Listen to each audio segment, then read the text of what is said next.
ہم نے حضور نبی اکرم صلی اللہ علیہ وآلہ وسلم کی مقدس آنکھوں کے بارے میں گفتگو کی۔ آج ہم آپ کے رخسار پر انوار کے بارے میں کچھ کہنا چاہ رہے ہیں۔ اگرچہ حسن کا دار و مدار چہرے کے مجموعی توازن اور اعتدال پر ہے، تاہم اس میں زیادہ حصہ رخساروں کا ہے۔ بہت ابھرے ہوئے یا اندر دھنسے ہوئے گال ظاہر ہے کوئی اچھا تاثر پیدا نہیں کرتے۔ جانے دو عالم صلی اللہ علیہ وسلم کے رخساروں کو اللہ تعالیٰ نے نہایت ہی متناسب اور موزوں بنایا تھا۔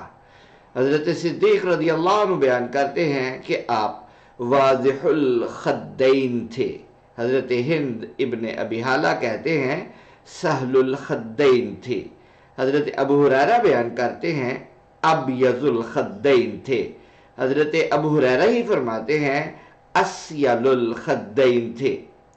مفہوم ان چاروں صفات کا یہ ہے کہ آپ کے رخسار پچکے ہوئے نہیں تھے بلکہ نمایاں تھے، ابھرے ہوئے نہیں تھے بلکہ ہموار تھے۔